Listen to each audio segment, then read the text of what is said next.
Everyone, आप देख रहे हैं मन्नत official YouTube channel. All India institute of medical sciences के कॉमन रिक्रूटमेंट एग्जामिनेशन के क्लास नंबर 24 आपके सामने है, जिसमें बात करेंगे रिवीजन सेशन। तो रिवीजन सेशन के अंदर थ्योरेटिकल पोर्शन का हम रिवीजन करते हैं, जो बेसिकली आपके आने वाले एग्जामिनेशन के लिए काफ़ी हेल्पफुल होगा, बिकॉज एक टाइम लिमिट के अंदर आपको रिवीजन देखने को मिलेगा। तो रिवीजन सेशन में आप सबको पता है हम वन लाइनरली फैक्ट्स की बात करते हैं, जो पेपर पॉइंट ऑफ व्यू से आपका इंपॉर्टेंट होता है। क्लास नंबर 24 में भी हम रिवीजन सेशन की बात करेंगे। लास्ट दो क्लासेस हमारी ऐसी हैं जिसमें हम रिवीजन सेशन की बात कर चुके हैं। तो क्लास नंबर 24 स्टार्ट करने से पहले इंफॉर्मेशन उन बच्चों के लिए जिन्होंने अभी तक मन्नत ऑफिशियल यूट्यूब चैनल को सब्सक्राइब नहीं किया, बिकॉज फर्दर क्लासेस आपको up to examination and post examination देखने को मिलती रहेंगी एनसीआरटी से रिलेटेड। तो इस क्लास में हम स्टार्ट करने वाले हैं रिवीजन सेशन, और रिवीजन सेशन में हम बात करेंगे साथियों जीपीएफ के बारे में। जीपीएफ क्या होता है? जीपीएफ होता है आपका जनरल प्रोविडेंट फंड। तो जनरल प्रोविडेंट फंड, इसकी बात करेंगे जीपीएफ कैसे। तो देखो, ये जीपीएफ कौन से एम्प्लॉइज हैं जो इसके लिए एप्लीकेबल है। डेफिनेटली पढ़ना इस चीज को, ये आपका क्वेश्चन नंबर 1 है यहां से, ठीक है। तो ऑन एंड बिफोर जो अपॉइंट हुए हैं 31/12/2003, 31/12/2003 से पहले जो अपॉइंट हुए हैं उनका होता है जनरल प्रोविडेंट फंड। इसके बाद वालों का अगर आपसे कोई पूछे जो बाद में अपॉइंट हुए हैं, तो बाद में अपॉइंटेड जो हैं उनका होता है एनपीएस, ठीक है। ये आपका कह लो न्यू पेंशन स्कीम जो होती है आपकी एनपीएस, इसकी बात की जाती है इसके अंदर आफ्टर 31 दिसंबर 2003। तो आज की डेट में अगर आप एम्स के अंदर डब्ल्यू असिस्टेंट सिलेक्ट होते हो तो डेफिनेटली आप जीपीएफ के दायरे में नहीं आओगे, बिकॉज आपकी अपॉइंटमेंट 2003 के 31 दिसंबर के बाद होने वाली है, ठीक है। तो एक क्वेश्चन ये क्लियर हो गया।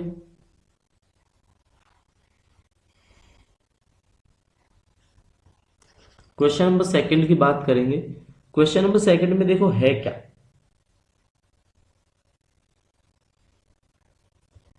इसमें अमाउंट कितना होता है जीपीएफ में। अमाउंट ऑफ सब्सक्रिप्शंस बोलते हैं इसको, अमाउंट ऑफ सब्सक्रिप्शन। देखो कितना होता है, तो याद रखना है इसमें जो अमाउंट होता है वो फिक्स किया जाता है सब्सक्राइबर के द्वारा। मिनिमम, हम मिनिमम की बात करेंगे। मिनिमम होता है 6% ऑफ द एमोल्यूमेंट्स। जितना उसको मिलता है सैलरी उसका 6% तो है मिनिमम। मैक्सिमम कितना है मैक्सिमम? तो maximum not more than his total emoluments, not more than total emoluments. इसका मतलब है जितनी जो आपकी सैलरी है उससे ज्यादा तो आप जीपीएफ कटा नहीं सकते, उतना ही कटा सकते हो ना, तो वो मैक्सिमम। डेफिनेटली ये बात आपको क्लियर हो जानी चाहिए। अब एमोल्यूमेंट्स एक वर्ड निकला यहां से, इसको हम क्लियर करेंगे आपका थर्ड वन लाइनर में। एमोल्यूमेंट्स क्या होता है आपने ये समझना है कि एमोल्यूमेंट्स में आता क्या क्या है। एमोल्यूमेंट्स का मतलब होता है पे। इसका मतलब क्या होता है? पे होता है। लीव पे अगर जाते हो तो लीव सैलरी होता है, एंड कोई भी रिम्यूनरेशन ऑफ नेचर ऑफ पे के फॉर्म में कोई रेम्यूनरेशन अगर आपको रिसीव होता है, ये कब होगा रेम्यूनरेशन आपको पे की फॉर्म में रिसीव? जब आप फॉरेन सर्विस में काम करोगे, ठीक है, इन फॉरेन सर्विस।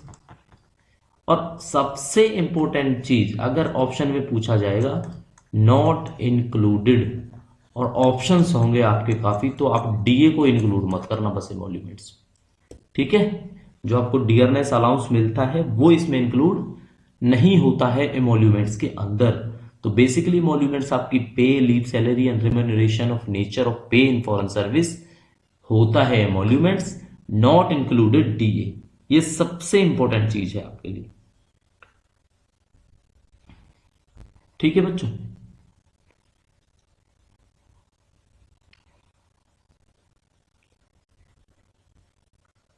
अब मिनिमम मैक्सिमम सब्सक्रिप्शन हम आपको बता चुके हैं कि भाई 6% तो मिनिमम आपको रखना पड़ेगा इसके अंदर। ठीक है। एक कंडीशन है कि कोई कैंडिडेट अगर सस्पेंड हो जाता है, सस्पेंशन पर है, तो क्या केस होगा? सस्पेंशन के केस में जो उसका सब्सक्रिप्शन है उसको स्टॉप कर दिया जाता है। स्टॉप्ड यानी जो जीपीएफ की कटिंग्स उसकी सैलरी से होती हैं वो क्या हो जाती हैं? स्टॉप्स हो जाती हैं।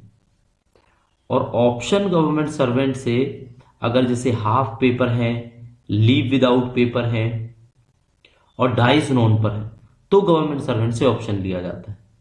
ठीक है। कब कब? हाफ पे, leave without pay and dice non. Clear हो गया? अब सस्पेंशन के दौरान आपको पता है स्टॉप तो है ये, लेकिन बाद में इसको क्या है? रिकवर किया जाता है। कब रिकवर भी किया जाता है? जब सस्पेंशन उसकी क्लोज हो जाएगी। ठीक है, उस टाइम पे इसको रिकवर किया जाता है। तो प्रोपोर्शनेट सब्सक्रिप्शन को रिकवर किया जाता है उस पीरियड के दौरान जिस पीरियड के दौरान वो एचपीएल और ईओएल के अलावा अगर लीव पर थे। ठीक है।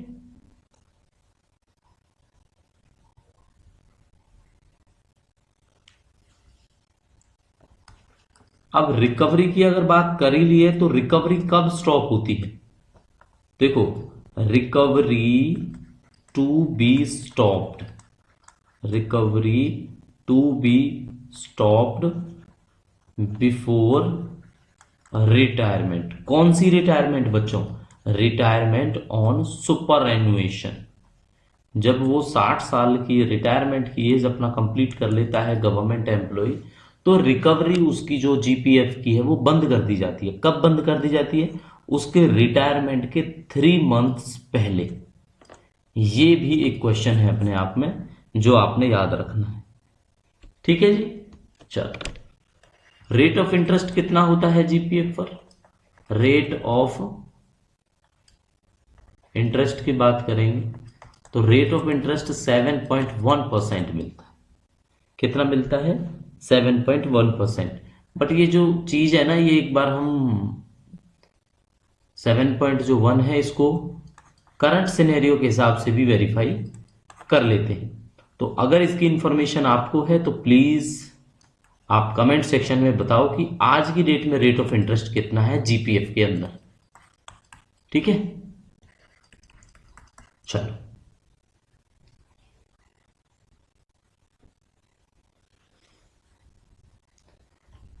जीपीएफ से हम एडवांस भी निकाल सकते हैं। तो एडवांसेस फ्रॉम जीपीएफ, अब कुछ क्या है इसमें? कुछ कंडीशंस है। क्या कंडीशंस है वो आपने बस पढ़ के रखनी है। या तो इलनेस ऑफ सेल्फ या फैमिली मेंबर या डिपेंडेंट भी बोल सकते हैं। जब या तो आप खुद बीमार हो या आपका फैमिली का कोई मेंबर बीमार है तब आप एडवांस ले सकते हो। ठीक है। आप एजुकेशन के टाइम पे ले सकते हो फैमिली मेंबर्स के, फैमिली मेंबर्स के एजुकेशन के टाइम पे ले सकते हो आप। तीसरे केसेस हैं आपके ऑब्लिगेटरी, ऑब्लिगेटरी एक्सपेंसेस, जिन एक्सपेंसेस का किसी को नहीं पता होता। जैसे कौन कौन से हैं?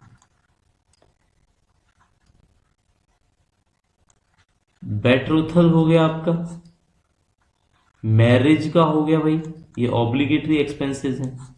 एक किसी के फ्यूनरल क्या हो गया, ठीक है, अंतिम संस्कार के टाइम पे, या फिर कोई अदर ऐसी सेरेमनी होगी उस टाइम पे। तो ऐसे ऑब्लिगेटरी एक्सपेंसेस, इसमें आपका एडवांस का प्रोविजन होता है। ठीक है। कोई चीज आपने परचेज करनी है, कस्टमर ड्यूरेबल्स, कस्टमर ड्यूरेबल्स आप लैपटॉप, इलेक्ट्रॉनिक कोई ऐसी चीज एजुकेशन पर्पज में आ जाएगा वैसे तो लैपटॉप वगैरह, बट आप कोई कंज्यूमर ड्यूरेबल्स अगर आप खरीदते हो तो उस केस में भी आपका आ जाता है। कोई कोई आपने विजिट करना है, visit, visit to pilgrimage, visit to pilgrimage, कोई धार्मिक स्थान, कोई फेमस धार्मिक स्थान, कोई ऐसी चीज अगर उसको वहां आपने जाना है तो इस केस में आप एडवांस ले सकते हो। ठीक है, और जो इसमें टूर और ट्रेवल का जो टोटल है आपको उसके हिसाब से आप एडवांस ले सकते हो। ठीक है, अब एडवांस की लिमिट कितनी होती है बच्चों? अगर आपसे कोई पूछे एडवांस की लिमिट कितनी होती है, एडवांस की लिमिट देखो, एडवांस की जो लिमिट होगी वो होगी आपकी 12 मंथ की पे। ठीक है, नोट करना इस चीज को, 12 मंथ की पे, या 12 मंथ की पे नहीं तो 3/4 of the amount credit, of the amount credit, जो कम होगा, नोट करना इस चीज को, इन दोनों में से या तो 12 महीने की सैलरी या जितना भी अमाउंट आपका जीपीएफ में एडमिट क्रेडिट है, जमा है, उसका 3/4 निकालना। मान लो अगर 12 महीने की पे किसी की 6 लाख होती है, सपोज करना, एक सिंपल सी बात है, 6 लाख होती है और 3/4 जितना उसने अमाउंट सबमिट किया है वो आपका 5 लाख है, तो कितना मिलेगा? 5 लाख मिलेगा, क्योंकि कम वाला मिलना है आप दोनों को। ठीक है, इन दोनों में से जो कम होगा उतना आप मैक्सिमम विड्रॉल एडवांस ले सकते हो उसके अंदर से।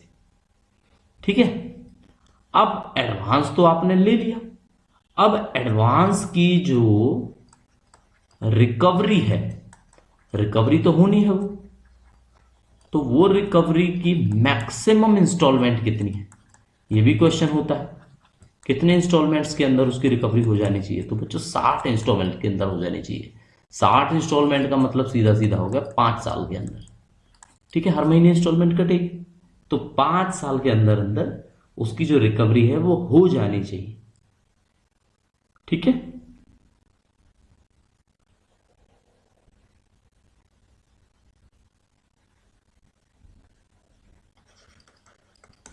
अथॉरिटी की बात करेंगे, जो कंपिटेंट अथॉरिटी है सैंक्शन के लिए। आपने फॉर्म फिल किया कि मेरे को एडवांस चाहिए, तो सैंक्शनिंग अथॉरिटी कौन होता है? तो एडवांस की जो सैंक्शनिंग अथॉरिटी है वो होती है आपकी हेड ऑफ ऑफिस। ठीक है,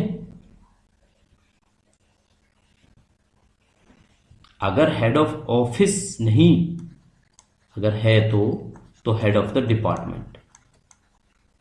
आपके एचओडी साइन कर देगा आपके फॉर्म पे एडवांस के, और आप एडवांस ले सकते हो। सिंपल सी बात है। मोर देन 10 मिनट की क्लास है, जीपीएफ की बात कर रहे हैं। सेक्शन जो रिवीजन का आपका सेक्शन है वो अगर इंटरेक्टिव है, इस पोर्शन की जिसकी हम बात कर रहे हैं बच्चों, वो सेशन अगर आपका इंटरेक्टिव है तो वीडियो को लाइक करना, अपने दोस्तों के साथ शेयर कर दो जो आपके साथ प्रिपरेशन कर रहे हैं इस चीज की। ठीक है, चलो, वन लाइनर में हम 9th टॉपिक्स आपको बता चुके हैं, अब 10th की बारी। तो 10th में देखो क्या है,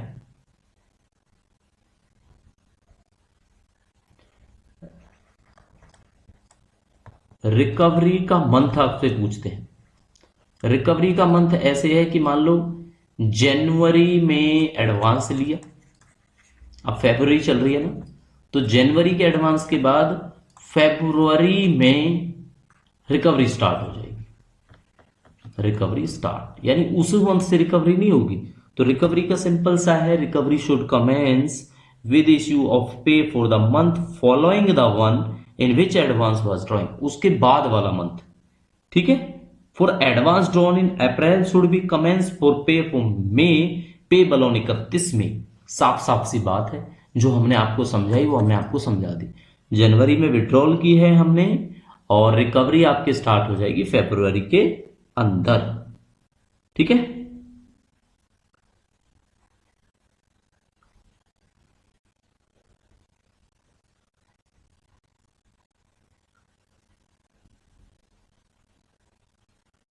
विड्रॉल के बारे में बता दिया। विड्रॉल में क्या क्या है, विड्रॉल में देखो कुछ और भी चीजें हैं जो अभी तक आपको नहीं बताई हमने। अब विड्रॉल का पीछे मैं आपको दिखाता हूँ, विड्रॉल के कंडीशन 5 कंडीशन हमने आपको बताई।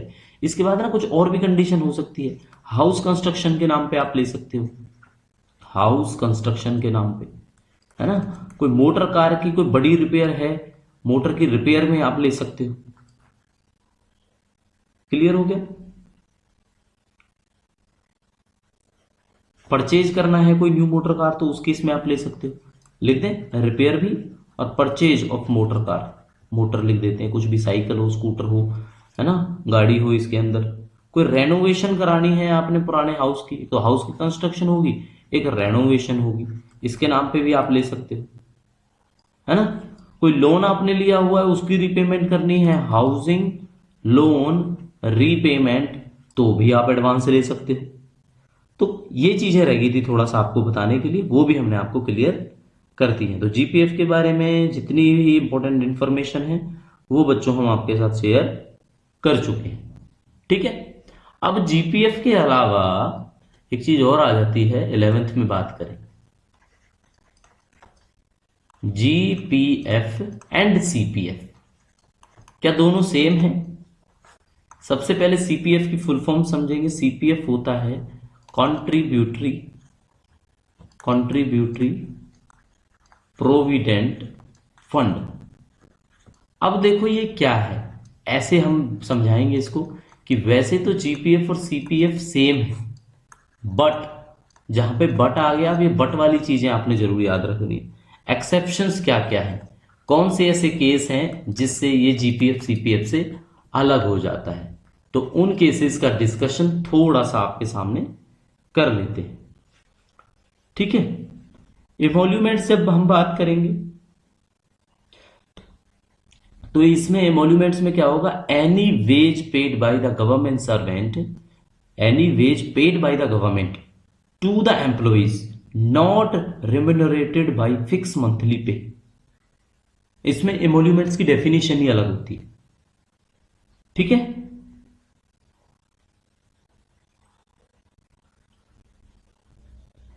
सीपीएफ में कौन है, सीपीएफ में नॉन पेंशनेबल गवर्नमेंट सर्वेंट जितने भी होते हैं, ठीक है, उनके लिए कंपलसरी होता है, कंपलसरी टू सब्सक्राइब सीपीएफ, ठीक है। जिनको पेंशन नहीं मिल रही उनके लिए ये कंपलसरी है सीपीएफ को सब्सक्राइब करना।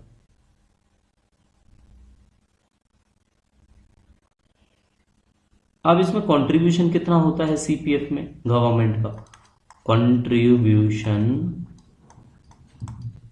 ऑफ गवर्नमेंट इन सीपीएफ याद रखेंगे हम 10%। कितना होता है बच्चों, 10% होता है। तो गवर्नमेंट का जो कंट्रीब्यूशन है उसको राउंड ऑफ कर दिया जाता है नियरेस्ट होल नंबर में, यानी 50 पैसे को नेक्स्ट रुपीज मान लिया जाएगा। यानी कि जैसे इसका 10% आपका मान लो निकला यहाँ पे 3645 रुपये 50 पैसे, तो इसका मतलब होगा 3646। क्लियर। और अगर हुआ 3645 रुपये 49 पैसे, तो इसको माना ही 3645 रुपये जाएगा। ये नियरेस्ट करने का तरीका है, हर किसी में ऐसा ही होता है गवर्नमेंट के केसेस में, ठीक है।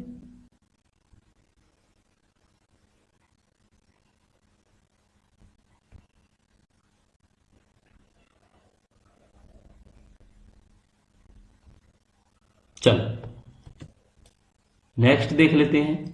अब जो कुछ जरूरी है वो एक बार डिस्कस करेंगे यहां पे।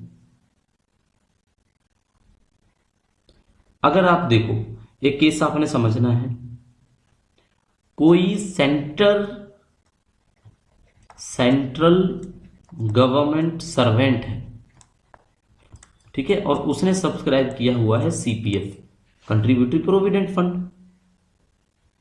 तो अब ये बंदा रिटायर हो जाता है। कब रिटायर हो जाता है, सुपर एनुएशन पे नहीं, अदर देन सुपर एनुएशन। या तो वॉलेंट्री रिटायरमेंट ले लेता है या उसको पेनल्टी लगा के कंपलसरी रिटायर कर दिया जाता है। तो अब क्या क्वेश्चन ये बनता है, क्या वो एलिजिबल है एक्स ग्रेसिया पेमेंट के लिए? X gratia payment. तो आपसे सवाल पूछा जाएगा यस या नो में, यस या नो। तो आपने यही बताना है कि अदर देन सुपर एन्युएशन है तो एक्स ग्रेसिया मिलेगा, ये होगा बच्चों इसका आंसर। नहीं मिलेगा, तो आपसे अगर ये पूछा जाए पेपर में तो आपने सिंपल सा जवाब देना है कि नहीं होगा एप्लीकेबल। हो गया क्लियर? ठीक है। अगर कोई जीपीएफ सब्सक्राइबर, आप एक चीज नोट करना, जीपीएफ सब्सक्राइबर 90% एडवांस की बात करता है, 90% एडवांस कहो या विड्रॉल कहो, ठीक है, 90% विड्रॉल की बात करता है किसी घर को खरीदने के लिए, घर को खरीदने के लिए। तो 90% एडवांस की जो बात है उसके लिए डॉक्यूमेंट्री एविडेंस उसको क्या क्या देने होंगे? क्या उसको कोई डॉक्यूमेंट्री एविडेंस देना है? डॉक्यूमेंट्री एविडेंस तो सर आपको लगेगा देख के कि बिल्कुल देना है, बट आंसर बिल्कुल अलग है, नहीं देना है। एक सिंपल डिक्लेरेशन देनी है कि भाई मैं घर खरीद रहा हूं और मुझे 90% तक विड्रॉल कराना है अपना जीपीएफ से, ठीक है। तो no documentary proof will be required, आपको ये याद रखना है, ठीक है। तो सारे वो क्वेश्चन जो जरूरी हैं आपको समझा दिए। एक कंडीशन और है, अगर मिनिमम ईयर ऑफ सर्विस की बात की जाए, मिनिमम, ये बहुत इंपॉर्टेंट क्वेश्चन है ये, मिनिमम ईयर सर्विस रिक्वायर्ड किसके लिए? अभी जो बात की थी 90% विड्रॉल के लिए, आपने 90% विड्रॉल करना है तो मिनिमम कितने साल की सर्विस होनी चाहिए आपकी, तो आप विड्रॉल कर पाओगे। तो बच्चों 10 साल की सर्विस आपकी होनी ही चाहिए अगर 90% तक विड्रॉल कराना है। तो इसका मतलब मिनिमम ईयर सर्विस रिक्वायर्ड है, तो बच्चों है, कितना है? 10 साल है, 10 साल आपने याद रखना है, ठीक है। हो गया क्लियर? एक चीज और रहेगी आपकी, जीपीएफ का अमाउंट है वो रिटायरिंग गवर्नमेंट सर्वेंट को पे किया जाता है जब वो रिटायर होते हैं, और कब मिलता है ये भी नोट करो, नोट करो इसको। जीपीएफ का क्या कहेंगे हम, अमाउंट जो है वो सेम डे पे किया जाता है, सेम डे ऑफ सुपर एन्युएशन। उस दिन आपको चेक मिल जाएगा, ये आपके अकाउंट में क्रेडिट कर दिया जाएगा सेम डे। तो ये याद रखना है आपने कि भाई सेम डे मिल जाएगा। अगर जीपीएफ का बैलेंस रिटायरमेंट के टाइम पर नहीं पे किया गया तो क्या उस पर कोई मतलब ये किसी की गलती होती है? इंटरेस्ट मिलेगा उस पर, interest beyond, interest beyond date of superannuation, date of superannuation. तो बच्चों यस, क्योंकि ये हमारी गलती नहीं है, ये आपके एम्प्लॉयर की या गवर्नमेंट की गलती है, उसके इसमें इंटरेस्ट देना बनेगा, पड़ता है उनको देना, ठीक है जी। तो जीपीएफ का आपको समझा दिया, होपफुली जीपीएफ का सेक्शन आपका अच्छे से अब क्लियर हो गया होगा, ठीक है बच्चों। इसके अलावा अब थोड़ी सी बात करने वाले हैं नेक्स्ट टॉपिक की, और नेक्स्ट टॉपिक होगा हमारा एलटीसी। वैसे एलटीसी का हमने समझाया हुआ है, पुरानी क्लासेस हैं, बट रिवीजन सेशन है, थोड़ा सा रिवीजन चल जाएगा, ठीक है। तो लीव ट्रेवल कंसेशन की बात करेंगे। देखो बच्चों, लीव ट्रेवल कंसेशन के लिए एलिजिबिलिटी क्या है? एलिजिबिलिटी, तो ये हमारा वन लाइनर है बच्चों 18 नंबर का, ठीक है, 18th नंबर। इसके लिए बताओ मुझे एलिजिबिलिटी क्या है?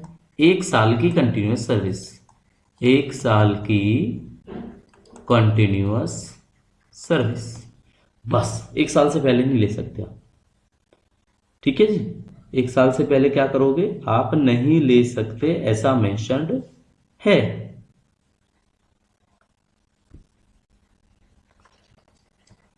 एक चीज और आपने याद रखनी है, फंडामेंटल रूल नंबर 17A, पहले क्वेश्चंस में भी हमने आपको कराया, आज फिर करा देते हैं। इसका मतलब होता है अनऑथराइज्ड एब्सेंस, अनऑथराइज्ड एब्सेंस। इसमें क्या होगा, इसको ब्रेक बोला जाता है सर्विस के अंदर। क्या होता है ये, ब्रेक इन सर्विस होता है।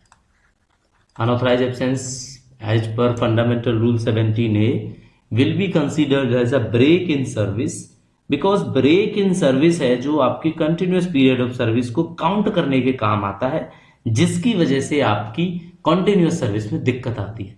तो अनऑथराइज्ड एब्सेंस नहीं होनी चाहिए as per rule fundamental rule 17A। ठीक है, तो ये आपको बस रूल नंबर याद कराना था, जरूरी है, ये सर्विस ब्रेक का काम करता है।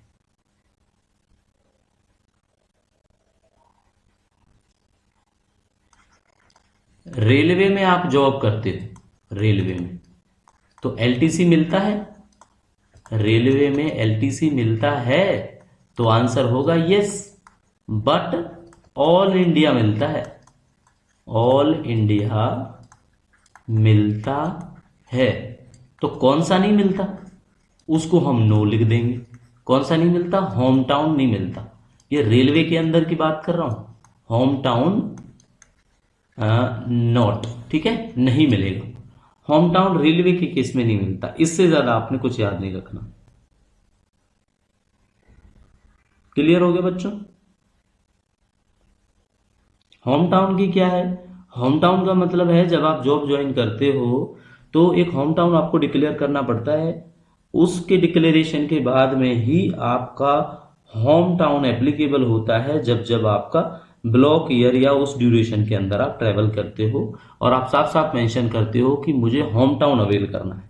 ठीक है, एलटीसी अवेल नहीं करना है, होम टाउन अवेल करना है।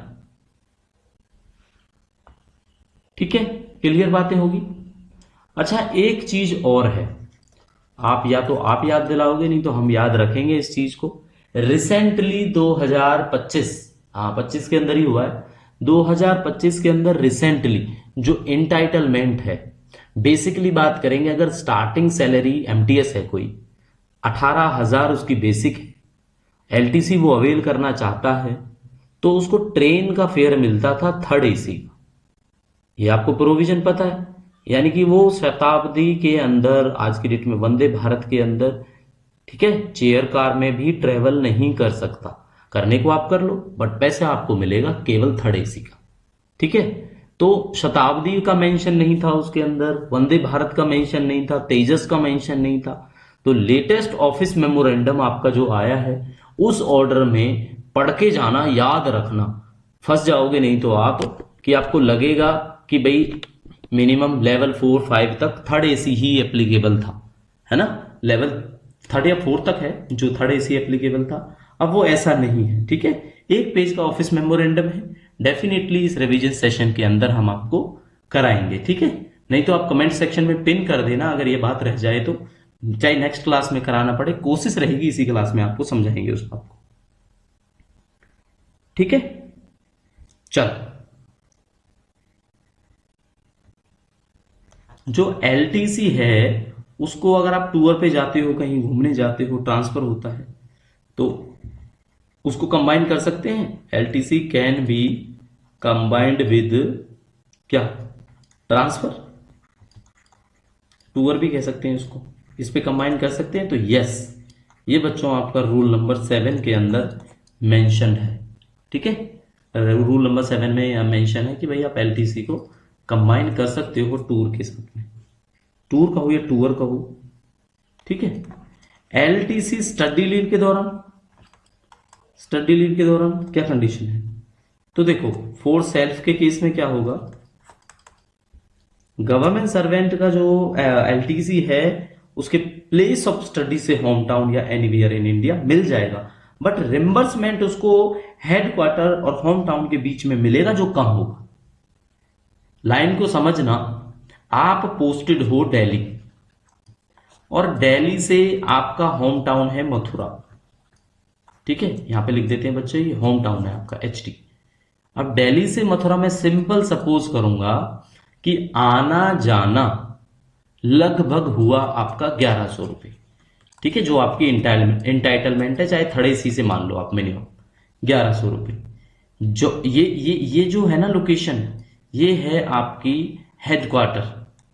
हेडक्वार्टर किसको बोलेंगे? जहां पे आप जॉब करते हो। लेकिन आपने ली हुई है स्टडी लीव, ठीक है। स्टडी लीव लेने के बाद आप आ जाते हो चंडीगढ़। अब ऑब्वियस सी बात है, चंडीगढ़ से आप मथुरा जाना, आपको एलटीसी मथुरा लेके ही है। अब आपका पैसे लगे यहां से, सपोज करता हूं मैं सिंपल 16 लगभग आप मान के चलो 1800 रुपये, 1800 रुपये थर्ड एसी के केस में। अब क्या होगा, ये ना आपका प्लेस ऑफ स्टडी है ना कि जॉब का लोकेशन है। तो यहां से 1800 रुपये बने, जहां आप जॉब करते हो वहां से 1100 बने। तो लेस कौन से हैं? लेस हैं आपके 1100। तो 1100 रुपये से ज्यादा नहीं मिलेगा क्या? रिम्बर्समेंट। जब आपने पैसे लेने होंगे ना, रिम्बर्समेंट लेनी होगी, तो 1100 से ज्यादा नहीं मिलेगी। अब इस केस को उल्टा कर लो आप, ठीक है। उल्टा कैसे कर लो? हेडक्वार्टर पे 1500 है, मतलब हेडक्वार्टर के 1800 है हेडक्वार्टर से मथुरा, और चंडीगढ़ से मथुरा सपोज कर लो 1100। सारी सिचुएशन भूलने के बाद तो क्या होगा? तो भी 1100 ही मिलेगा, मतलब विच एवर इज लेस वो मिलेगा आपको, है ना। ज्यादा लगाए ज्यादा नहीं मिलेगा। तो ये स्टडी लीव के दौरान की बात है। फैमिली मेंबर्स का क्या है? अगर फैमिली मेंबर्स आपके साथ में रहते हैं तो जैसी आपकी सिचुएशन है, जैसे अभी हमने समझाया, वैसे ही उनके साथ है। अगर वो आपके साथ में नहीं रहते हैं तो नॉर्मली मिलेगा उन्हें रिम्बर्समेंट, मतलब वो अलग से भी रिम्बर्समेंट ले सकते हैं आपके फैमिली मेंबर्स, ठीक है। सपोज कर लो फैमिली मेंबर्स तो आपका दिल्ली ही रह रहे हैं और आप चंडीगढ़ रह रहे हो, तो दिल्ली से जो भी हुआ, मतलब उनको सिंपल अलग से भी वो जा सकते हैं एलटीसी, ये कहने का मतलब है। ओके जी, चलो 23rd देखते हैं, वन लाइनर। क्या सस्पेंशन के दौरान एलटीसी मिलता है? क्वेश्चन हमने पूछा हुआ है, सस्पेंशन के दौरान एलटीसी। बच्चों सेल्फ को तो नहीं मिलता, ठीक है। सस्पेंशन के दौरान एलटीसी फैमिली बिल्कुल यस मिलेगा, बस इतना सा समझाना है आपको, ठीक है जी।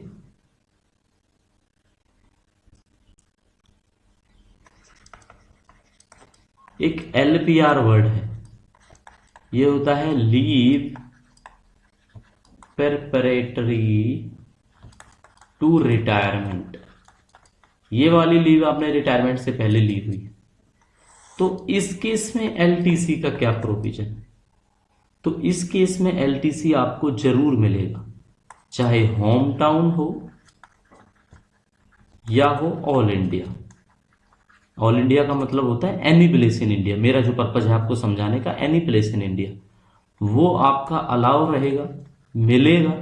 बस कंडीशन ये है कि वापसी है ना जो आपकी, वो आपकी एक्सपायरी ऑफ द एलपीआर से पहले होनी चाहिए, ठीक है। जब आपकी लीव प्रिपरेटरी टू रिटायरमेंट खत्म होने वाली है, उससे पहले पहले आप वापस आ जाओ, तो उस केस में एलटीसी होम टाउन और एनीवेयर इन इंडिया आपको एप्लीकेबल होगा, आप रिवर्स करा सकते हो, ठीक है बच्चों। चलो और बताओ कौन सी जरूरी चीजें हैं इसके अंदर। करंट आपसे कोई ब्लॉक ईयर पूछता है, अभी जो चल रहा है करंट ब्लॉक एलटीसी का, तो ज्यादा दिमाग नहीं लगाना, 2022 से 2025 का ब्लॉक है आपका, ठीक है। कितना है बच्चों? 2022 से 2025 का ब्लॉक है।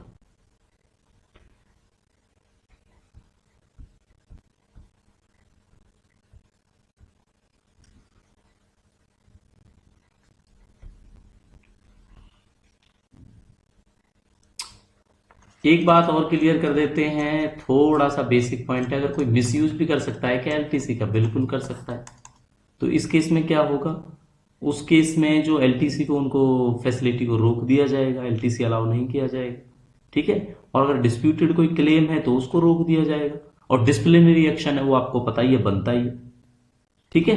डिसिप्लिनरी एक्शन में सिंपल सा है, अगर गिल्टी पाए गए तो क्लेम को डिसअलाउ कर देंगे। नेक्स्ट 2 सेट समझना, आप इसको लिखने की जरूरत नहीं, मैं आपको वैसे बता दूं। तो टोटल जो दो सेट है ना, दो ब्लॉक ईयर हैं आपके, वो ब्लॉक कर दिए जाएंगे, रोक दिए जाएंगे उसको। फ्यूचर फ्यूचर के जो ब्लॉक ईयर्स हैं उनको रोक दिया जाएगा। नेक्स्ट टू सेट, एक होम टाउन का और एक एनीवेयर इन इंडिया, उसको फोरफिटेड कर दिया जाएगा, खत्म कर दिया जाएगा। ठीक है। और अगर कोई बहुत बड़ा मिसकंडक्ट मतलब मिसयूज कर लिया तो इससे ज्यादा भी हो सकता है, कम नहीं होगा।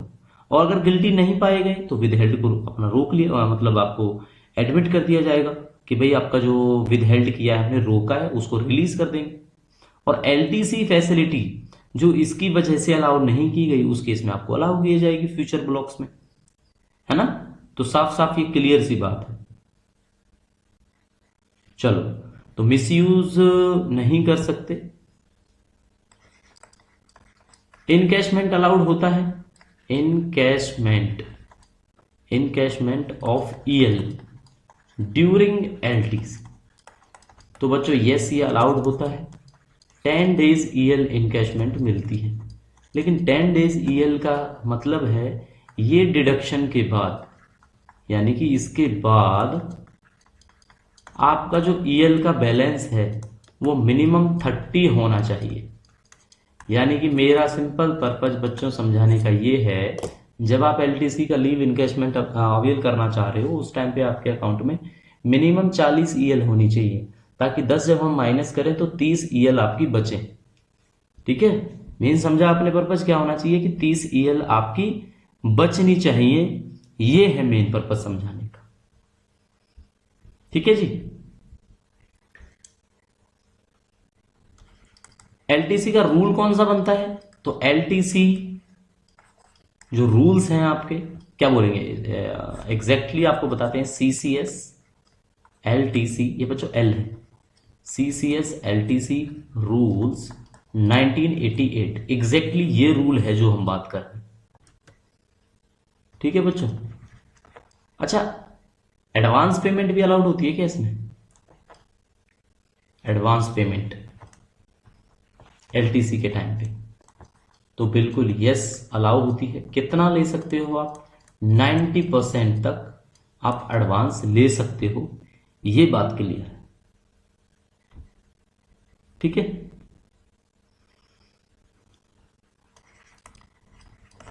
एलटीसी का एयर ट्रेवल का अगर देखते हैं कंडीशन क्या है एयर ट्रेवल की, देखो ये जो लेवल है ना 9 से स्टार्ट होता है। लेवल 9 है आपका, 10 है आपका, 11 है, 12 है, 13 है या 13A है। यानी 9 से लेके 13A तक मिलेगी आपको इकोनॉमी क्लास का रिम्बर्समेंट। ठीक है। और 14 से लेके 18 तक जो लेवल आपका 14 से लेके 18 है, इसमें मिलेगी आपको बिजनेस क्लास एयर फेयर है। ठीक है, सिंपल।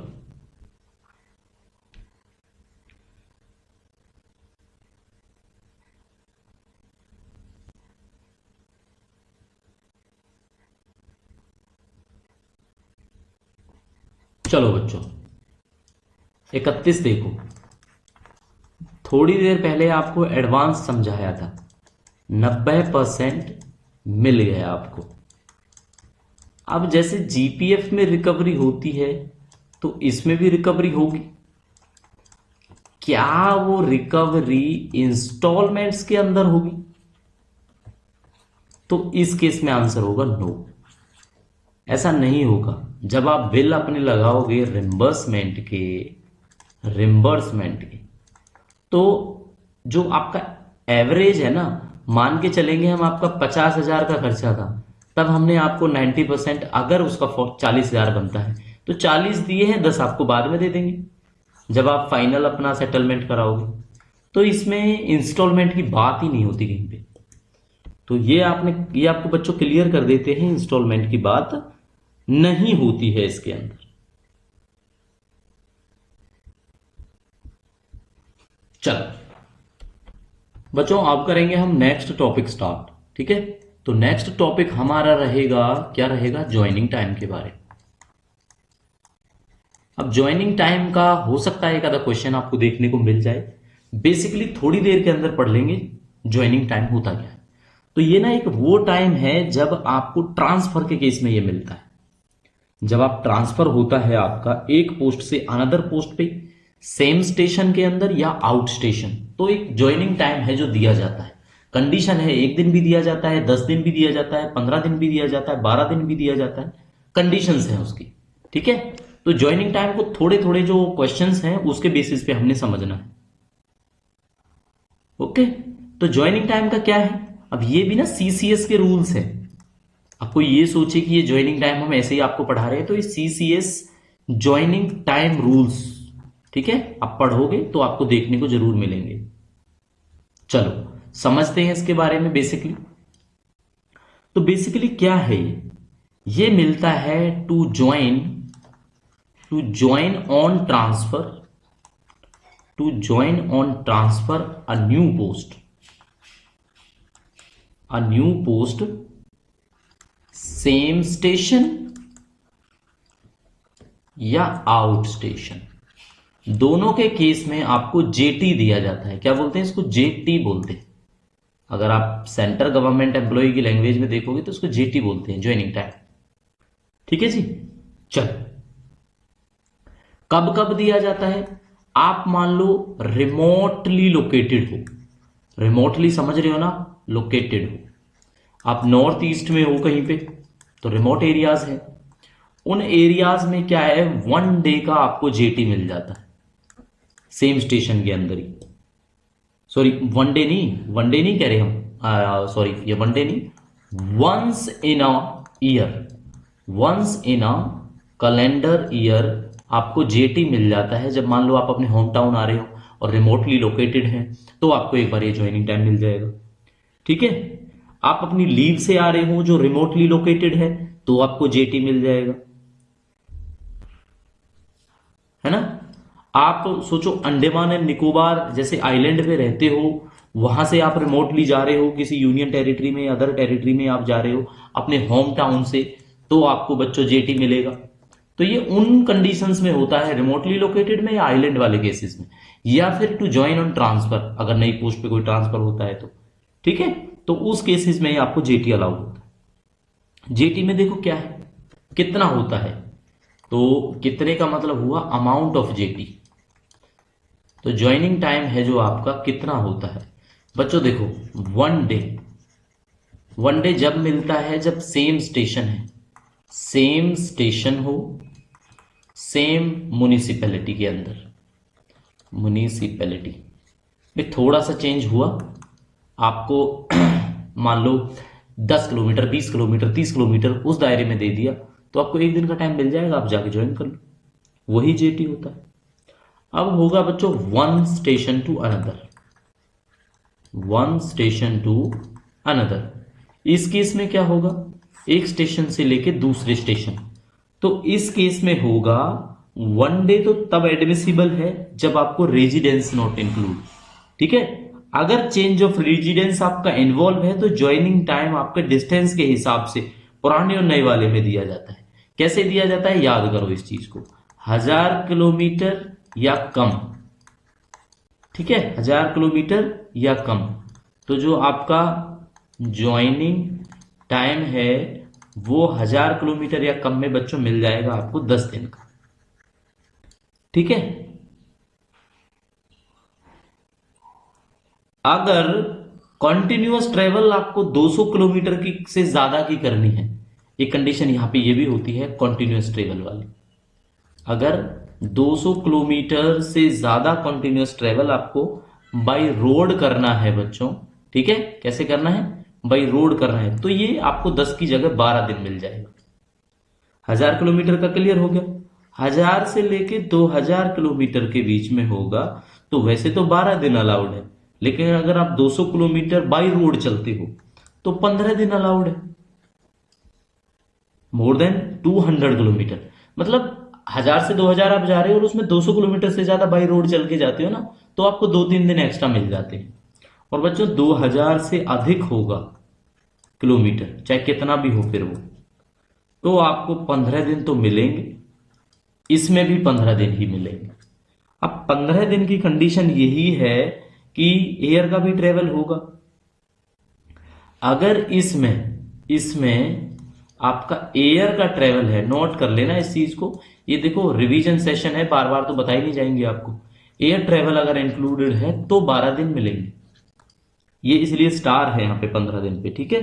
12 दिन मिलेंगे, ये 12 दिन जो मिलेंगे ना, आप चाहो तो रूल नंबर भी, वैसे मैं नहीं कहूंगा रूल नंबर याद करो, रूल नंबर 5 ऑफ 4 किसका, CCS ज्वाइनिंग टाइम रूल्स के अंदर मेंशन्ड है ये, कि 12 दिन अगर ये ट्रेवल करते हो तो आपको मिल जाता है, ठीक है। अच्छा हॉलीडे देखो, अगर हॉलीडे ज्वाइनिंग टाइम को फॉलो करती है तो नॉर्मल ज्वाइनिंग टाइम जो है आपका वो एक्सटेंडेड कर दिया जाएगा उस हॉलीडे के केस में। मतलब हॉलीडे को प्रीफिक्स नहीं कर सकते ज्वाइनिंग के साथ, हॉलीडे को ज्वाइनिंग के साथ प्रीफिक्स नहीं कर सकते। वैसे हॉलीडे अगर ज्वाइनिंग टाइम को फॉलो करता है, बाद में आता है, तो ऐड हो जाएगा वो, ठीक है, तो एक्सटेंडेड है, बट प्रीफिक्स नहीं करके चलेंगे, ये याद रखना है। चलो 1 मिनट आपको बताते हैं, 32 हो गया यहाँ पे बच्चों, ये 33वां हमारा वन लाइनर था। 33 के बाद ये 34वां वन लाइनर आपको समझाना है। क्या समझाना है इसके अंदर, हॉलीडे। तो हॉलीडे का हम सिंपल यही लिखेंगे, नॉट प्रीफिक्स्ड। हॉलीडे को प्रीफिक्स नहीं किया जाता ज्वाइनिंग के केस में, जो अभी बेसिकली हमने आपको समझा, ठीक है। एक्सटेंशन भी हो सकता है क्या जेटी का, एक्सटेंशन एक्सटेंड करा सकते हैं क्या, extend of jetty joining time, तो बच्चों यस एक्सटेंड हो सकता है। कब हो सकता है, 30 दिन तक एक्सटेंड हो सकता है, और 30 दिन के बाद भी एक्सटेंड हो सकता है। वो प्रिंसिपल्स पे डिपेंड करता है, ठीक है, कि कुछ ऐसा अगर केस होता है एक्सेप्शनल केस, तो उस केस में ये बढ़ाया जा सकता है रूल नंबर 5 ऑफ 5 के हिसाब से, ठीक है। और एक्सटेंडेबल कब तक है बच्चों, ये 30 डेज तक है। वैसे तो 15 दिन तक था मैक्सिमम, बाकी ये 30 डेज तक आपका एक्सटेंडेबल होता है।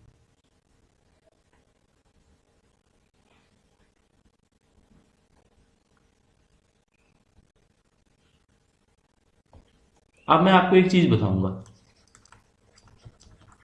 12 दिन का टाइम मिला, 12 दिन का आपको मिला जेटी, आपने कर लिया भाई 8 दिन में ही ज्वाइन, तो बाकी का जो बैलेंस है ना वो आपका ईएल में क्रेडिट हो जाएगा, ईएल में जुड़ जाएगा। सॉरी, ये रूल है आपका कि अनअवेल्ड जेटी है वो आपका अर्नड लीव में जोड़ दिया जाता है, ठीक है। और अर्नड लीव में जोड़ दिया जाता है ना, वो प्रोविजन कौन सा चलता है, अर्नड लीव वाला। तो हमने तो आपको सीसीएस लीव रूल्स कराए हुए हैं, तो सीसीएस लीव रूल्स के रूल नंबर 26 में है ना अर्नड लीव, तो 26 में ये मेंशन है, ठीक है। 26 के सब रूल 1 और सब रूल 1 के क्लॉज ए और क्लॉज ए के सब क्लॉज 2, इसमें ये मेंशन है, ये वाली लाइन, ठीक है। क्या लाइन, कि भाई आपका जो ज्वाइनिंग टाइम है उसको अर्नड लीव में कन्वर्ट कर दिया जाएगा अगर बैलेंस बचता है तो। 36 हो गया, 37। अभी हम जेटी की ही बात करेंगे, ज्वाइनिंग टाइम की। क्या ज्वाइनिंग टाइम को वेकेशन के साथ कंबाइन किया जा सकता है या किसी और लीव के साथ, तो ज्वाइनिंग टाइम को वेकेशन के साथ या किसी और लीव के साथ कंबाइन किया जा सकता है, एक्सेप्ट सीएल के साथ कंबाइन नहीं किया जा सकता, C L not combined with J T, बिल्कुल याद रखना बच्चों ज्वाइनिंग टाइम, ठीक है। एक्सेप्शन केस है ये कि सीएल के साथ ही जुड़ेगी नहीं, बाकी किसी मर्जी के साथ लीव के साथ आप जोड़ लो ज्वाइनिंग टाइम, ठीक है जी। चलो अब कुछ जरूरी चीजें ये हैं कि maximum number of unavailed joining time जिसको ईएल की तरह क्रेडिट किया जा सकता है, अगर उसके पास ईएल 295 है, 295 ईएल है, और अनअवेल्ड टाइम हो सकता है उसके पास 8 दिन का हो, तो क्या 8 दिन को जोड़ा जाएगा ना, नो। कितना जोड़ा जाएगा, 5, क्योंकि तब 300 हो जाएंगे, 300 से ज्यादा लीव हमने नहीं करनी अर्नड लीव, तो 5 दिन जुड़ेंगे ऐसे केस में, ठीक है। 39वां वन लाइनर देखेंगे कि जो इंक्रीमेंट है आपका, इंक्रीमेंट, क्या वो इंक्रीमेंट ग्रांट किया जाएगा ड्यूरिंग ज्वाइनिंग टाइम, आपका इंक्रीमेंट ड्यू है और आप उस टाइम पे ज्वाइनिंग टाइम पे हो, तो क्या आपको इंक्रीमेंट मिलेगा? बच्चों नहीं मिलेगा। कब मिलेगा? नो, आफ्टर ज्वाइनिंग मिलेगा।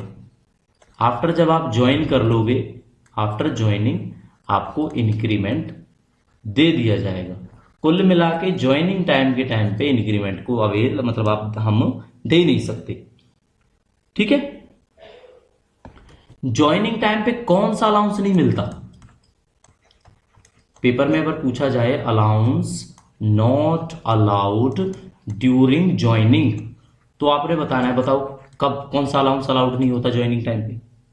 तो सिंपल आपने बोलना है कन्वेंस अलाउंस। कौन सा अलाउंस? Convince allowance. ठीक है। या आपका होगा परमानेंट ट्रेवलिंग अलाउंस। ठीक है। दोनों में से जो भी लिखा हो वो अलाउड नहीं होता ज्वाइनिंग टाइम के टाइम पे। ठीक है।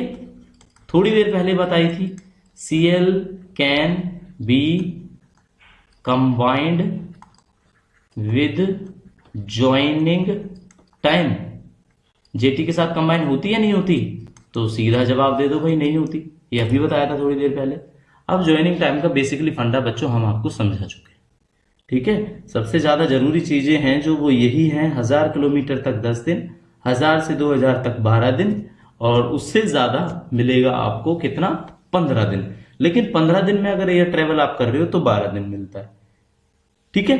10 दिन के टाइम में अगर 200 किलोमीटर से ज्यादा बाई रोड चलते हो तो 12 दिन मिल जाता है। 12 दिन के ज्वाइनिंग टाइम में अगर 200 किलोमीटर से ज्यादा रोड से चलते हो तो 15 दिन मिल जाता है। 15 दिन के टाइम में अगर रोड पे चलते हो 200 किलोमीटर से ज्यादा तो 15 ही रहेगा, मतलब मैक्सिमम यहाँ पे 15 है। एक्सटेंडेबल का बता दिया, 30 दिन तक बच्चों आपका एक्सटेंडेबल रहता है ये। तो वन लाइनर बच्चों हम आपको करा चुके 41 क्वेश्चंस। सेशन कैसा लगा? लगभग 40 मिनट से ज्यादा की क्लास अभी तक हो चुकी होगी आपकी। तो कमेंट करके जरूर बताओ आप कंटिन्यू रहेगा सेशन, नेक्स्ट टॉपिक कंटिन्यू करते हैं। तो बच्चों हमने आपको 41 वन लाइनर की फॉर्म में जो क्वेश्चंस हैं वो करा चुके हैं हम। 42 की बारी आती है, टॉपिक नया स्टार्ट करेंगे इसके अंदर।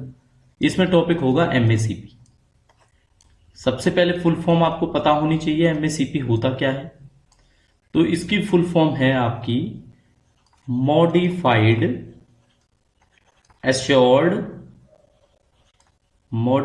Assured career progression. ठीक है। क्या होता है मॉडिफाइड एश्योर्ड करियर प्रोग्रेशन? ये पूरी की पूरी एक ना स्कीम होती है। तो फुल फॉर्म में स्कीम भी आप जोड़ सकते हो यहां पे। देखो क्या होता है, अगर आप लेवल 6 के अंदर लग जाते हो असिस्टेंट, ठीक है, या लेवल 7 के अंदर आप लग जाते हो AA, तो एक टेन्योर होगा, वो टेन्योर बताएंगे हम। उसके बाद ये MACP होती है।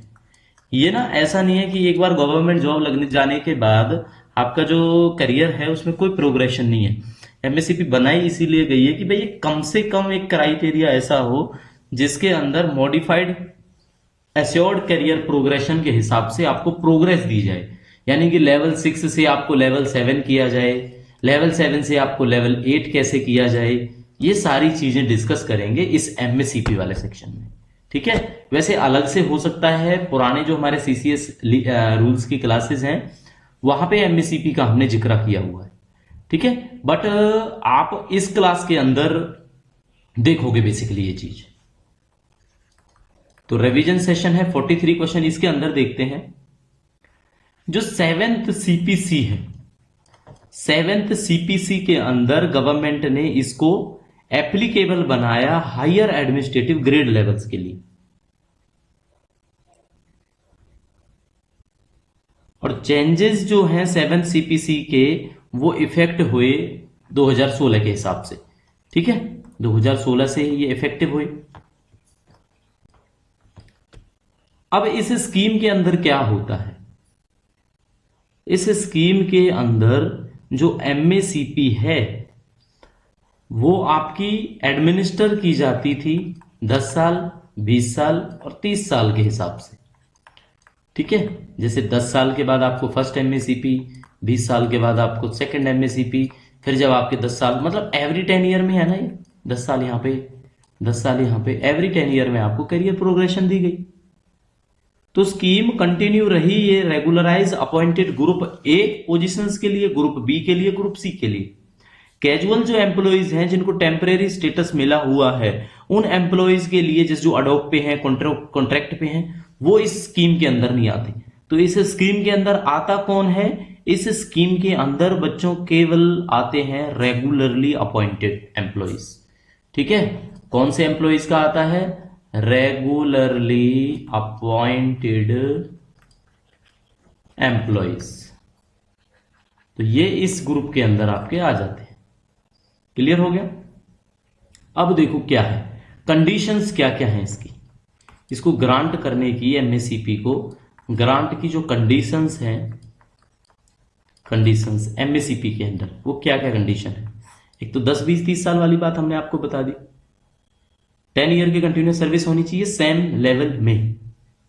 ठीक है, 10 years continuous service in same level. Clear होगी आपको ये बात? और बेसिकली जो फाइनेंशियल अपग्रेडेशन होती है एमएससीपी के अंदर, वो आपकी किस लेवल तक मिलती है? अगर हायर एडमिनिस्ट्रेटिव ग्रेड में बात करें, अभी एक थोड़ी देर पहले एक पॉइंट बोला था हमने आपको, हायर एडमिनिस्ट्रेटिव ग्रेड। ठीक है, चलो यहां पे फुल फॉर्म भी लिख देते हैं, हायर एडमिनिस्ट्रेटिव ग्रेड। इसमें बच्चों जो एमएससीपी आपकी एप्लीकेबल है वो अप टू लेवल 15 है। कितना है? Up to level 15। तो 15 लेवल तक पे मैट्रिक्स के हिसाब से एमएससीपीज आपकी एडमिसिबल होती है। क्लियर हो गया? एडमिसिबल। अब एक चीज की बात करेंगे, अब मान लो एमएससीपी आपको दे दी गई, एमएससीपी दे दी, एमएससीपी के बाद ऑब्वियस सी बात है पे फिक्स जरूर होगी, क्योंकि सैलरी तो बढ़ेगी भाई, पे फिक्सेशन होगा। अब पे फिक्सेशन जो है on grant of financial upgradation, जो ये 1/1/2016 के 1/1/2016 या इसके बाद, ठीक है, ऑन या इसके बाद पे फिक्सेशन का प्रोविजन है जो आपको समझाना है, बताना है अभी। इसके बाद क्या कंडीशन होगी? रूल 13 के हिसाब से, रूल भी याद रखो आप पे फिक्सेशन का, रूल 13, ठीक है, रूल 13 के हिसाब से सीसीएस आरपी रूल्स 2016। और बच्चों ये आरपी रूल्स का मतलब है रिवाइज्ड पे। क्या होता है? रिवाइज्ड पे। पढ़ना चाहो इस रूल को आप पढ़ सकते हो। CCS RP rules 2016, department of expenditure का एक नोटिफिकेशन आता है 2016 में, और डीओपीटी का आता है 2017 में। उसके हिसाब से पे फिक्सेशन होती है। ठीक है, किसका आता है नोटिफिकेशन? डिपार्टमेंट ऑफ एक्सपेंडिचर का, डिपार्टमेंट ऑफ एक्सपेंडिचर का आता है नोटिफिकेशन। और ओएम बहुत जरूरी होता है, दैट इज ऑफिस मेमोरेंडम। और ऑफिस मेमोरेंडम बच्चों आपका आता है 13 इसी मंथ में, 13 फरवरी 2017 में। ठीक है, 13 फरवरी 2017 का डेटेड का ओएम है, बट आप देखोगे शायद एप्लीकेबिलिटी जो है 27/7/2017 से है। नो डाउट 2017 याद रखना है आपने। ठीक है, ऑफिस मेमोरेंडम।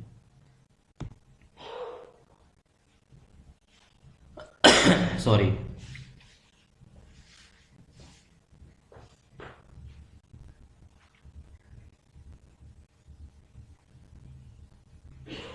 रेगुलर सर्विस का मतलब तो आपको पता ही होगा एमएससीपी के केस में क्या होता है। जो आपकी डेट ऑफ ज्वाइनिंग है ना, डायरेक्ट एंट्री में, रेगुलर बेसिस पर, डायरेक्ट रिक्रूटमेंट बेसिस पर, उसको काउंट किया जाता है आपका इसकी रिकॉर्डिंग के लिए रेगुलर सर्विस के अंदर। पास्ट कंटिन्यूअस सर्विस अगर सेम या अनदर गवर्नमेंट डिपार्टमेंट के अंदर किसी ने की है रेगुलर अपॉइंटमेंट से पहले बिना किसी ब्रेक के, तो उसको भी काउंट कर लिया जाता है क्वालिफाइंग सर्विस।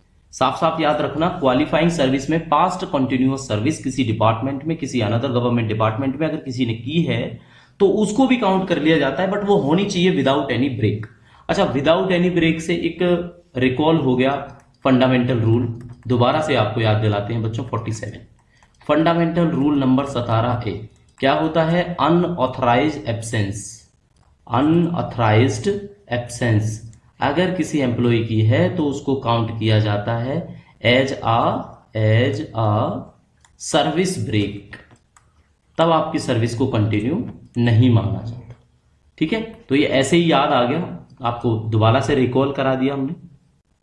चलो, अब कंडीशन क्या होगी अगर आपको फाइनेंशियल अपग्रेडेशन किसी को देनी है। ठीक है, फाइनेंशियल अपग्रेडेशन, तो इसकी कंडीशन क्या है? अब आपसे कोई पूछेगा, अपार होती है एनुअल परफॉर्मेंस अप्रेजल या एनुअल जो या एसीआर अपार, इस तरह से अगर कोई वर्ड आता है तो पूछते हैं कि कितने साल की आपकी जो अपार देखी जाती है, अपार परफॉर्मेंस, वो 5 ईयर्स की देखी जाती है, लास्ट 5 ईयर्स। ठीक है, और बेंचमार्क जो है बच्चों इस चीज को याद रखना, बेंचमार्क बताते हैं आपको। देखो 2016-17 में बेंचमार्क था वेरी गुड। ठीक है, कहां तक था very good? Up to level 11, और 2017-18 और इसके बाद ये हो गया बच्चों आपका ऑब्वियसली वेरी गुड। कहने का मतलब है 16-17 से पहले पहले 2013-14 में लो, 15-16 में लो, 14-15 में लो, मतलब 16-17 से पहले पहले जो बेंचमार्क था ना वो गुड था। मतलब आपकी अपार में जो ग्रेडिंग है वो गुड होनी चाहिए। बट अब अगर आपको फाइनेंशियल अपग्रेडेशन चाहिए तो मिनिमम वेरी गुड होनी चाहिए। ये पॉइंट ऑफ व्यू आपको समझाना था। कितने साल की काउंट करते हैं हम लास्ट एमएससीपी? 5 साल की काउंट करते हैं, ये भी क्वेश्चंस में पूछा गया है। ठीक है, क्लियर हो गया आपको? 49वां देखते हैं। बाद में ये जो एमएससीपी की स्कीम है इसको एक्सटेंड कर दिया गया। किसके लिए एक्सटेंड कर दिया गया? डिपार्टमेंट ऑफ पोस्ट के लिए, पोस्ट ऑफिस के लिए भी अब ये चलने लगी इसकी।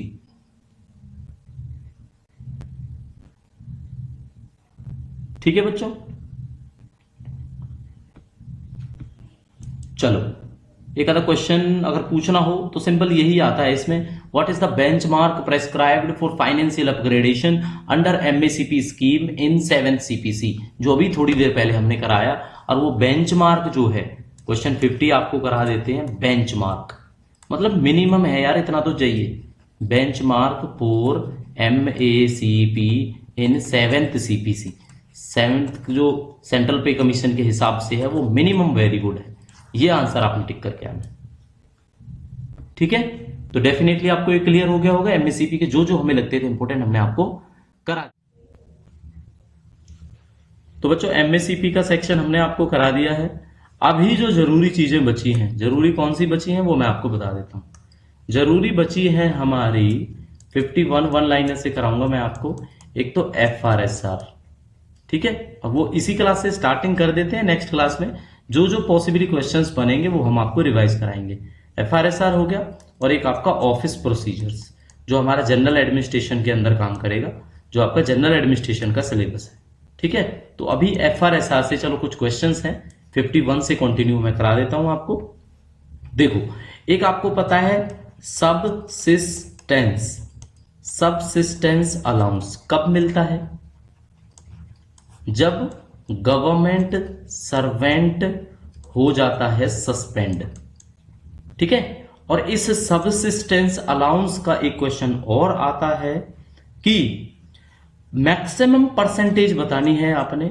Maximum percentage of subsistence allowance, जो मैक्सिमम परसेंटेज है, ठीक है, दैट कैन बी इंक्रीज्ड या डिक्रीज, या तो इंक्रीज कर सकते हैं या डिक्रीज रिड्यूस कर सकते हैं at the time of review. जब रिव्यू का टाइम आएगा कि भाई ये कंडीशन है, सस्पेंडेड है, तो इनका सबसिस्टेंस जो अलाउंस है उसको कितना घटा सकते हैं, कितना बढ़ा सकते हैं। तो देखो बच्चों, लास्ट जो इसका आंसर है ना वो 50% है। 50% आप बढ़ा सकते हो, 50% आप घटा सकते हो। ठीक है, तो फंडामेंटल रूल के अंदर ये क्वेश्चन था आपका।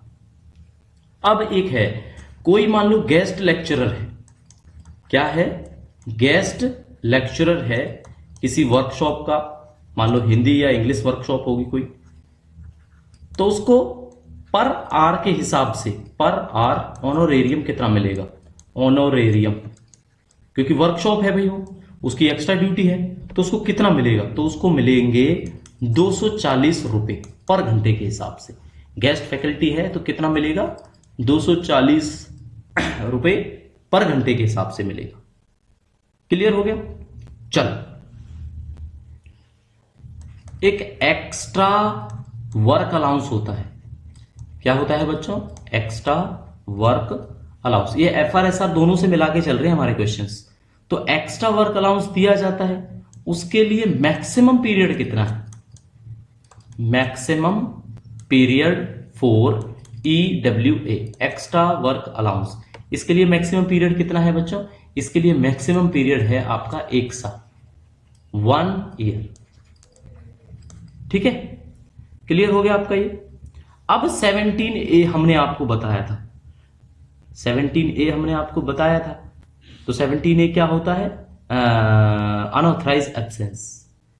ठीक है, चलो जो आपका सब्सिस्टेंस अलाउंस है उससे और क्वेश्चन देख लेते हैं। सब्सिस्टेंस अलाउंस, सब्सिस्टेंस अलाउंस से क्या डिडक्ट नहीं किया जाता, नहीं किया जाना चाहिए या जाता। ठीक है, आपको बताना है। देखो, GPF डिडक्ट नहीं होता,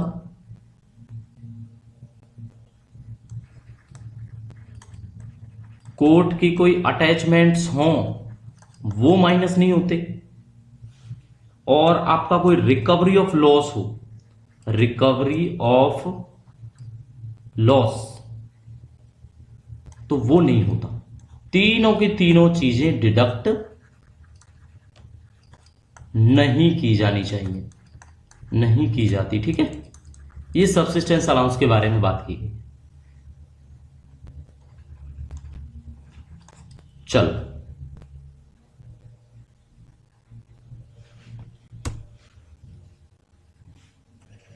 नेक्स्ट बात करेंगे बच्चों, ये हमने आपको करा दिया 54, चलो 55 देख लेते हैं। एक कूलिंग ऑफ पीरियड होता है, कूलिंग ऑफ पीरियड कब होता है, आफ्टर एवरी डेपुटेशन। जब किसी को डेपुटेशन पे लगाते हैं ना, तो एक टाइम के बाद उनको जब कूलिंग ऑफ पीरियड देते हैं, या फॉरेन सर्विस पे लगाते हैं तो उनको भी कूलिंग पीरियड देते हैं। तो ये कितना होता है, मैंडेटरी है, ये मैंडेटरी है ना, कि इतना देना कूलिंग पीरियड जरूरी है। तो ये बच्चों ये होता कितने का है, तो ये बच्चों 3 साल का होता है आपका मिनिमम, 3 इयर्स का। ठीक है,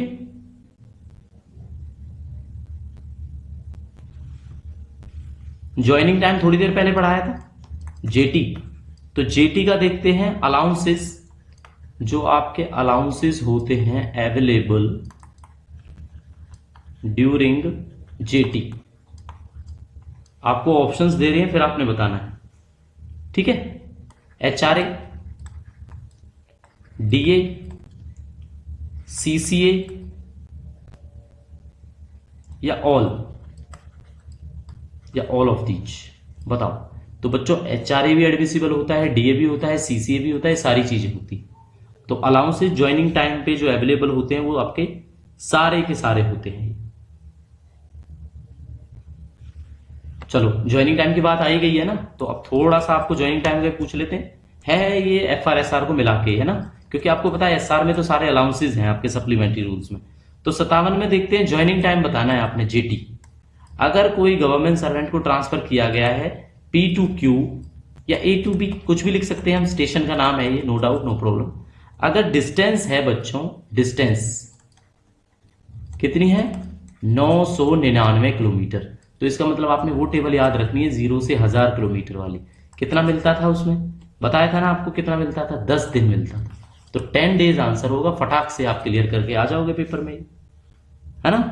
तो ज्वाइनिंग टाइम का मुझे नहीं लगता आपको कोई पेपर ऐसी जरूरत पड़ेगी जो छोड़ना पड़ेगा, सारे के सारे आपको आपके समझ में आ जाएंगे बच्चों।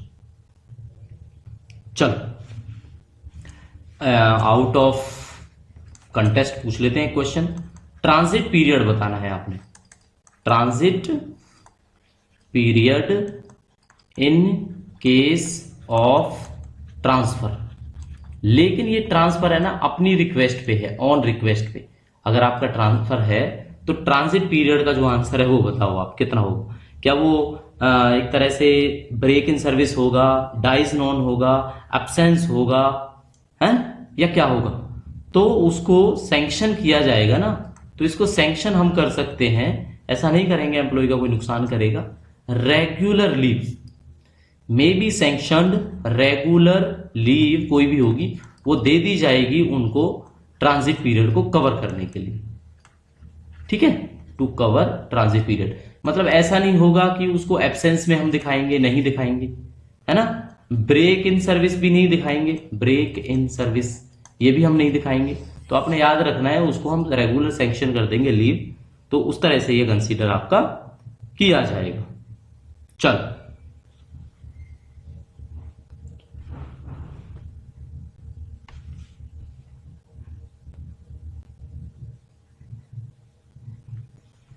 चलो बच्चों, सेशन ये अब थोड़ा लेंथी हो गया है। एफआरएसआर के लिए डाउटफुल बिल्कुल मत रहना। नेक्स्ट क्लास में एफआरएसआर ऑफिस प्रोसीजर का कंबाइंड रिवीजन हम कराएंगे, और उसके बाद आपको केवल हमको कराना है क्या कराना है, केवल आपको मैराथन सेशन कराना है, ठीक है। तो इसके बाद हम केवल मैराथन सेशन की बात करेंगे। तो नेक्स्ट क्लास के लिए प्रिपेयर रहना। पुरानी क्लासेस हैं, टाइम है, 2 की स्पीड पे लगाओ, जैसे मर्जी लगाओ, आप एक बार रिवाइज करो। डेफिनेटली क्वालिटेटिव मटेरियल आपको हमारी क्लासेस के अंदर देखने को मिलेगा। जो पेपर में अगर आप फर्स्ट टाइम पेपर दे रहे हो तो डेफिनेटली देखना, आप उतना स्कोर कर पाओगे जितना शायद नहीं कर सकते थे, ठीक है। लेकिन अगर पहले पढ़ चुके हो क्लासें, या पहले से आपको नॉलेज है सर्विस रेगुलेशंस की, सीसीएस रूल्स की, तो हमारी क्लासेज एक बूस्ट बून का काम करेंगे आपके लिए, ठीक है बच्चों। चलो नेक्स्ट क्लास में मिलेंगे। लाइक शेयर सब्सक्राइब कर देना, दोस्तों के साथ जरूर इंफॉर्मेशन प्रोवाइड करना। manatofficial14@gmail.com ईमेल आईडी है जिस पर आप हमसे कांटेक्ट कर सकते हैं। प्रिपरेशन के लिए आज भी जुड़ सकते हैं, मेंबरशिप अवेलेबल है, उसके लिए टेलीग्राम चैनल जाओ, विजिट करो, ठीक है बच्चों। मिलेंगे नई क्लास में, तब तक के लिए thank you and see you soon.